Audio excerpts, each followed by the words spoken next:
हरे कृष्णा। सभी का स्वागत है। भगवत गीता का बहुत ही सुंदर पाठ हम श्रवण कर रहे हैं। स्वयं श्री कृष्ण इस ज्ञान को देने वाले हैं। अर्जुन को भगवान ने ये इतना दिव्य, इतना पवित्र ज्ञान सुनाया जो हम लोगों के कल्याण के लिए भगवान ने अर्जुन को दिया था।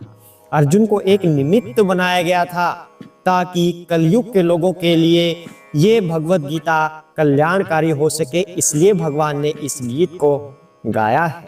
तो क्यों ना हम इसे श्रवण करें, जो हमारी जीवन शैली को बदल देती है, हमारे कर्म बंधनों से हमें मुक्ति दिलाती है। ऐसी भगवत गीता को पढ़ना बहुत ही अनिवार्य भी है और अत्यंत लाभकारी भी है। तो आज हम 17वां अध्याय आरंभ करने वाले हैं, जिसका शीर्षक है श्रद्धा के विभाग।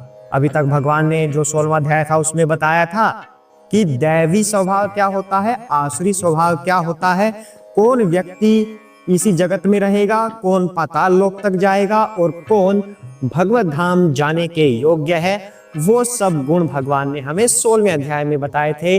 अब 17वें अध्याय में भगवान कह रहे हैं कि श्रद्धा कितने प्रकार की होती है। अगर हम पाठ पूजा वगैरह करते हैं तो किस किस भाव से हम पाठ पूजा करते हैं, उन सब के भगवान रूप हमें इस अध्याय में बताने वाले हैं। तो अध्याय नंबर 17 शुरू करने से पहले हम भगवान का आशीर्वाद ले लेते हैं, उनकी वंदना करते हैं। हरे कृष्णा।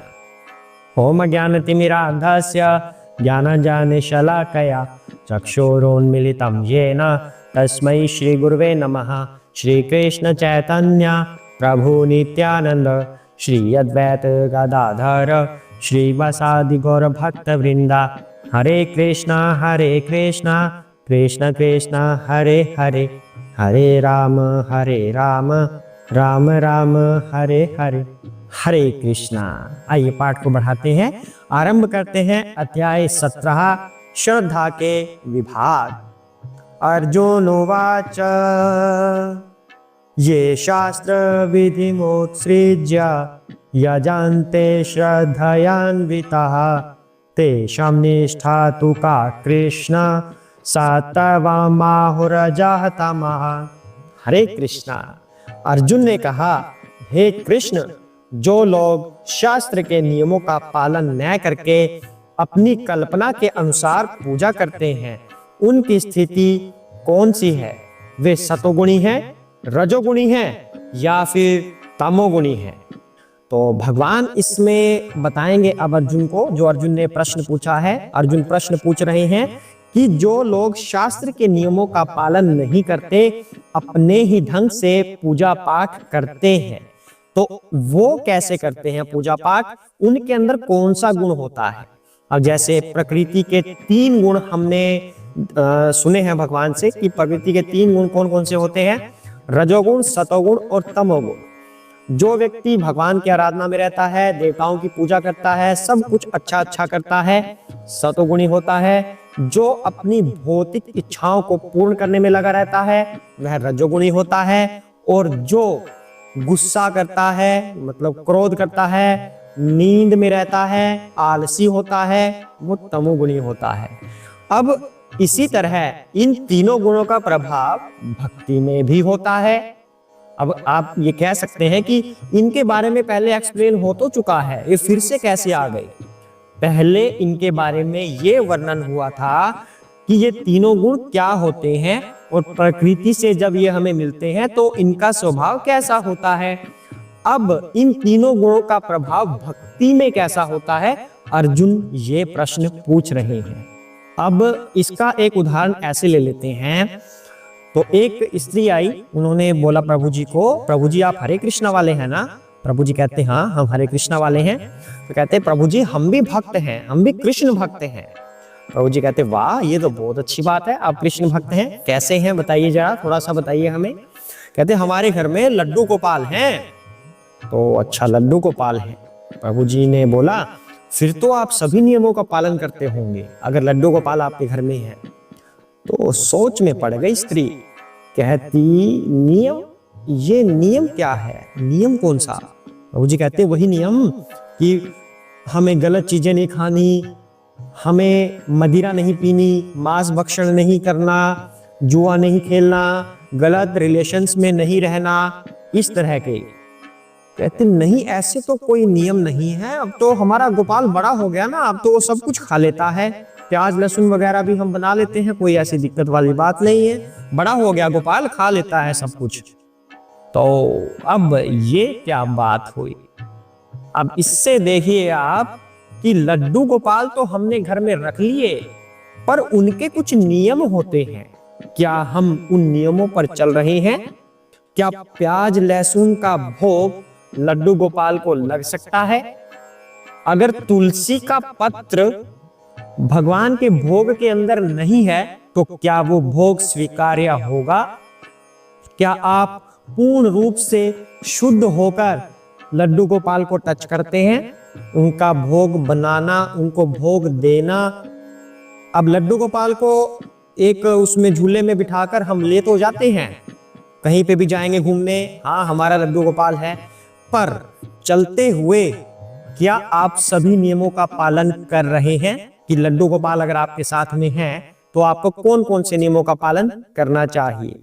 शारीरिक रूप से पवित्रता तो होनी ही चाहिए, बल्कि मन से भी व्यक्ति पवित्र होना चाहिए। किसी के प्रति ईर्ष्या, वैर भाव, कुछ भी इस तरह की घृणा होनी ही नहीं चाहिए अगर लड्डू गोपाल को साथ लेकर आप चल रहे हैं।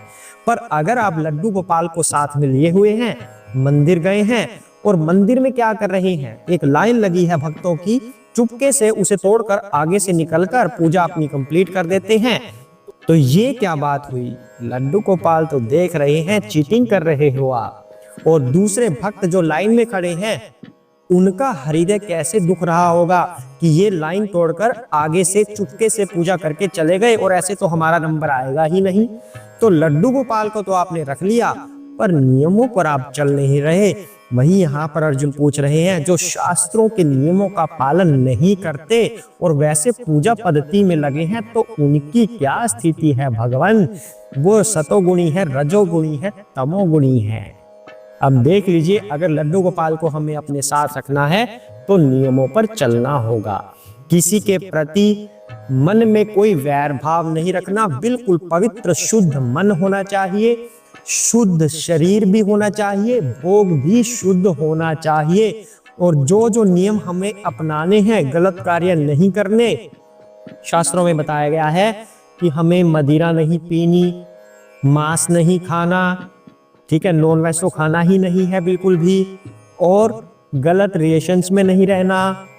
इस तरह से 4 नियम हमें बताए गए हैं शास्त्रों में। अगर भगवान हमारे साथ हम रखते हैं, भगवान की कोई विग्रह रखते हैं, तो हमें उन नियमों पर चलना ही होगा। साथ में मन की शुद्धि अति आवश्यक है। तो इस तरह से अब जो नियमों का पालन नहीं करते, उनका भगवान क्या होगा? अर्जुन ने ये प्रश्न डाल दिया है भगवान के सामने कि अब आप इसका उत्तर दीजिए। और भी बहुत से उदाहरण हैं, हम अपने तरीके से कार्य करते हैं। कैसे करते हैं? और जैसे साईं बाबा हैं, पूजनीय है, अत्यंत पूजनीय है, भगवान के स्वरूप है, पर साईं राम बोलना क्या मतलब है? ओम साईं राम, राम जी है, साईं बाबा है, पर हमने तो अपने हिसाब से सिस्टम बना दिया कि चलो दोनों को मिला दीजिए और बन जाते हैं। आजकल मार्केट में कुछ बोगस गुरु भी आते हैं, वो सभी धर्मों के नामों को इकट्ठा करके अपना नाम बता देते हैं कि मेरा नाम ये है। ऐसे थोड़ी ना होता है। धर्म सिर्फ एक सनातन है और सनातन धर्म का किसी से भी हम तुलना नहीं कर सकते। सनातन अपने आप में पूर्ण है। तो इस तरह से इस प्रश्न का अब भगवान क्या उत्तर देंगे, आइए भगवान से पहले वो जानते हैं भगवान अब क्या कहते हैं। श्री भगवान उवाच त्रिविधा भवति श्रद्धा देहि नाम सा स्वभावजा सात्विकी राजसी चैव तामसी चैति तां शृणु। हरे कृष्णा। भगवान ने कहा, देहधारी जीव द्वारा अर्जित गुणों के अनुसार उसकी श्रद्धा 3 प्रकार की हो सकती है, सतोगुणी, रजोगुणी अथवा तमोगुणी। अब इसके विषय में मुझसे सुनो। हरे कृष्णा। अब भगवान ने एक पहला छोटा सा उत्तर दे दिया है अर्जुन को कि व्यक्ति इस नेचर से, इस प्रकृति से 3 तरह के गुण अर्जित करता है। सतोगुण, रजोगुण और तमोगुण। ये 3 गुण अर्जित कैसे होते हैं, उससे पहले व्यक्ति की चॉइस होती है, व्यक्ति की स्वयं की इच्छा होती है कि मुझे कैसे गुण प्राप्त करने हैं, उसके हिसाब से वह कोई संगति करता है। अगर कोई व्यक्ति के अंदर सतोगुण है तो वो व्यक्ति किसकी संगति करेगा, भक्तों की संगति करेगा। किसी के अंदर रजोगुण ज्यादा है तो वो किसकी संगति करेगा, जो व्यक्ति भोग करना चाहते हैं उनकी संगति करेगा। किसी के अंदर लड़ाई, क्रोध, निद्रा इस तरह की भावना है तो वह इसी तरह के किसी व्यक्ति की संगति करेगा। जब इस तरह के व्यक्ति की संगति होती है तो व्यक्ति के अंदर इनमें से कोई ना कोई गुण उसी तरह से और ज्यादा विकसित होता है, अर्थात व्यक्ति प्रकृति से इनमें से कोई गुण अर्जित कर लेता है और उसी के अनुसार फिर व्यक्ति की श्रद्धा बनती है कि वह सतोगुण में कार्य करेगा, वह भक्ति सतोगुण में करेगा, या वह भक्ति रजोगुण में करेगा, या वह भक्ति तमोगुण में करेगा। अब भगवान कहते हैं इसके विषय में मुझसे सुनो कि ये तीनों के तीन भक्ति के जो रूप हैं ये कैसे होते हैं। हरे कृष्णा। इसको हम सुनेंगे अगले एपिसोड में, अर्थात कल सुनेंगे हम। तो आज के लिए इस पर मंथन कीजिए कि क्या आज का पाठ हमारे जीवन में कहीं संकेत कर रहा है कि जो भक्ति हम कर रहे हैं क्या वह शास्त्र के अनुसार है, या फिर हम जुगाड़बाजी वाली भक्ति कर रहे हैं कि चलो ऐसा कर लिया ठीक है जी, नहाया नहीं गया आज कोई बात नहीं, श्रद्धा है, हमारे अंदर भाव है, भगवान तो भाव के भूखे हैं, जैसे करो ठीक है भगवान वैसे ही खुश हो जाएंगे। ऐसे थोड़ी ना होता है। आप अपनी जुगाड़बाजी को भाव मत बोलिए। हम कह देते हैं चलो ठीक है जी जितना हो गया ठीक है, भाव होना चाहिए बस। अरे होना तो चाहिए पर है तो नहीं, सिर्फ भाव आपके शब्दों में है, हृदय में नहीं है। अगर भाव हृदय में होता तो आपको ये लाइन बोलने की भी आवश्यकता ना होती, आप अपने आप ही सभी नियमों का पालन कर रहे होते, क्योंकि भगवान में मन ही इतना लग जाता है, जिसके अंदर भाव आ जाता है इतना, मतलब उच्चतम श्रेणी होती है भाव। प्रेम से बस एक श्रेणी पहले की होती है भाव, यानी कि सेकंड लास्ट जो स्टेप होता है भक्ति का वो भाव है। अब देख लीजिए भाव कितना ऊंचा है। अगर भाव किसी के अंदर होगा तो हर समय वो भगवान में लगा रहेगा, उनके चरण कमलों का उसको स्मरण हर समय रहेगा, हर पल रहेगा, तब उससे कोई गलती हो ही नहीं सकती। उसे ये कहने की आवश्यकता ही नहीं रहेगी कि बस भाव होना चाहिए, सब कुछ चलता है। भगवान स्वीकार कर लेते हैं, स्वीकार तभी करते हैं जब भाव होगा, कहने से नहीं। हरे कृष्णा। ध्यान से श्रवण कीजिएगा, अपने जीवन में इसको उतारिएगा। जो भी आपको कमी लगती है आज का पाठ सुनकर कि हमारे जीवन में ये चीज गलत है, उसे ठीक कीजिए, तभी भगवद गीता सुनने का आपको लाभ मिल सकता है। हरे कृष्णा।